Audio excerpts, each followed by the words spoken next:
you would not recognize her today. Not because her face has changed with time, but because of everything she has endured. She once stood beside Laurence Olivier and left him speechless. She was on the cover of Time magazine as Hollywood's bright new hope.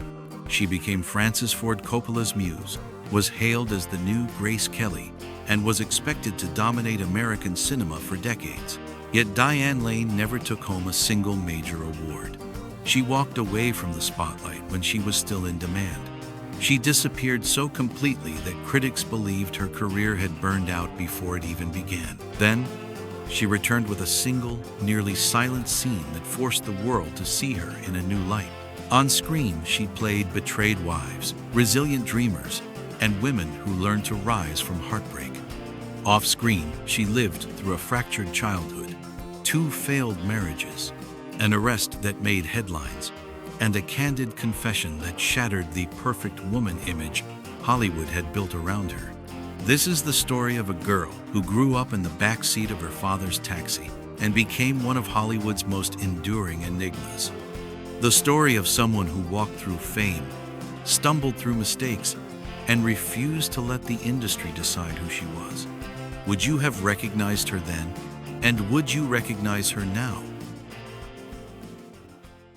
Diane Lane was born in New York City on the 22nd of January, 1965.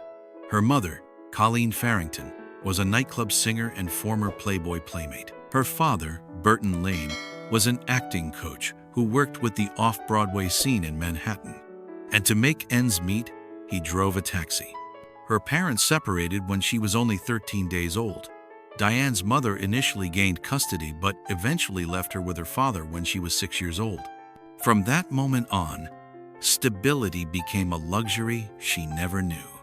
They moved from one residential hotel to another, living out of suitcases. Diane had no permanent bedroom, no long-term friends, and no set school routine. She spent countless hours riding in the back of her father's cab, absorbing his stories about theater and philosophy, even when she could not fully understand them. Her father was passionate but unpredictable. He could lose himself in theater discussions for hours, yet forget to prepare dinner. He could talk about Dostoevsky with depth, yet fail to pay the rent on time. Diane learned to observe rather than speak, and to be cautious of anything that promised permanence. At 15, she made a bold decision to leave her father and fly to Los Angeles with her co-star Christopher Atkins. She described it later as the reckless act of a girl given too much freedom too soon. Upon returning to New York, she lived with friends, paid her own rent, and finished high school through correspondence. In 1981, her life took an unexpected turn when her mother reappeared and took her to Georgia without her or her father's consent. Diane felt deeply betrayed, as though she had become an object passed between adults without a say in her own life. After 6 weeks, a legal battle allowed her to return to New York, but she would not speak to her mother for 3 years. Her time in Georgia, living with her grandmother in a small Pentecostal town, introduced her to stillness. She learned to repair lawnmowers, ate canned food, and lived without the noise of city life. That contrast between chaos and calm became a foundation she would draw on throughout her career in Hollywood. These early experiences shaped her guarded nature. They taught her that no one would protect her if she did not protect herself. When Diane was just 13, she stepped onto her first film set for A Little Romance in 1979. Her co-star was the legendary Laurence Olivier. She did not fade into the background as a wide-eyed child actress. Instead, she matched him in focus and emotional depth. Director George Roy Hill cast her not through a standard audition, but by instinct, having seen her in a stage production at the Public Theater. Olivier became a warm mentor, calling her the new Grace Kelly and treating her as an equal. That role launched Diane into national recognition, and soon she appeared on the cover of Time magazine under the headline, Hollywood's Whiz Kids. By 18, she had already worked with Coppola on 3 films and was a millionaire. Yet she knew the price of early fame. She had to grow up quickly, brace herself for constant expectations, and fight for control over the roles she played. It was a meteoric rise, but one that carried the first hints of the challenges ahead. The change in Diane Lane's career did not arrive with fanfare. It began quietly, with her choosing roles that reflected the complicated truths of real women, rather than the idealized love interests she had been typecast to play. The turning point came in 2002 with the film Unfaithful. In it, Diane portrayed Connie Sumner, a wife in what appears to be a perfect marriage, but who is consumed by a growing emptiness. Her choice to have an affair was not born from lust, but from a longing to feel alive again. Connie was neither the saintly wife nor the villainous adulteress. She was human, and Diane approached her with unpolished honesty. One of the most talked about moments in her career came from this film. It was a scene on a train, returning home after the first encounter with her lover. There was no dialogue, no staged intimacy, only trembling hands, uneven breath, and eyes that revealed a storm of emotions. The moment was unplanned, captured in one take at the director's suggestion. It became a lesson in the power of silence and remains one of modern cinema's most memorable portrayals of conflicted emotion. The performance earned Diane her first Academy Award nomination for Best Actress. More importantly, it marked the industry's recognition that she was no longer Hollywood's safe choice for a supporting love interest. She had become an actress capable of carrying the weight of complex, morally ambiguous characters. The following year, she took another significant role in Under the Tuscan Sun. Here she played Frances, a newly divorced writer who travels to Italy and buys a crumbling villa. She was not searching for romance, but for herself, building a new life step by step. The film resonated deeply with women, proving there was a hunger for stories of self-discovery without the gloss of cliché. After these successes, Diane avoided repetition. She explored quiet yet powerful roles in A Walk on the Moon, where she played a wife drifting away from a comfortable but stifling marriage. In Secretariat, she embodied the strength of a woman leading in a male-dominated world. In Trumbo, she became the silent anchor of a man caught in political turmoil. Even in blockbuster territory, such as her portrayal of Martha Kent in the DC Extended Universe, Diane showed restraint. She did not need grand speeches or dramatic gestures. A single look or a brief embrace could carry the emotional core of a scene. By now, Diane Lane had reshaped her career. She was no longer the young prodigy defined by her beauty. She had become an artist whose strength lay in understatement and truth. Away from the screen, Diane Lane's life has been marked by moments of both tenderness and turbulence. Her first marriage was to French actor Christopher Lambert in 1988. They had met in the mid-1982nd, and their connection grew across continents, handwritten letters, and long-distance phone calls. In 1993, they welcomed their daughter, Eleanor Jasmine Lambert, who became the anchor in Diane's life. The marriage ended in 1994 after 6 years together. There was no public scandal, no bitterness, only the quiet understanding that their lives had grown apart. They remained respectful co-parents and continued to attend events together when it involved their daughter. Nearly a decade later, Diane opened her heart again to actor Josh Brolin.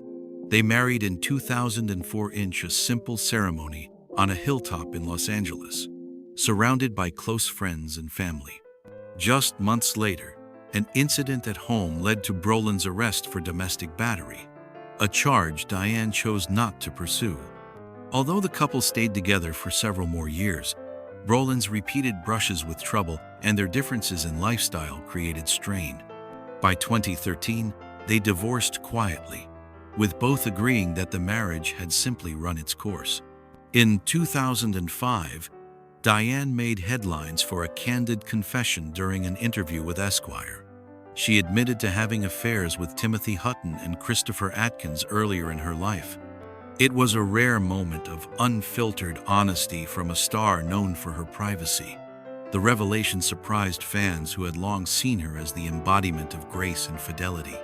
Some felt disillusioned, while others admired her willingness to speak the truth without excuses.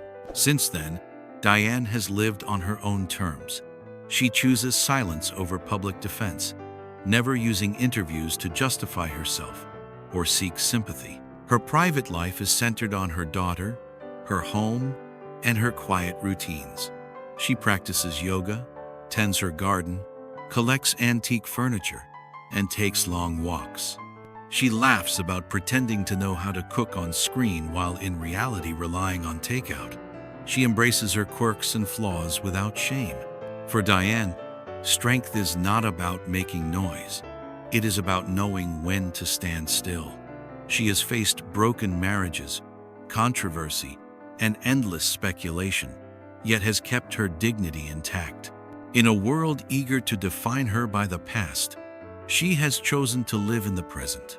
Looking back on Diane Lane's journey, it is clear that her story is not one of constant reinvention or chasing the next big role. Instead, it is a story of persistence, self-awareness, and quiet strength.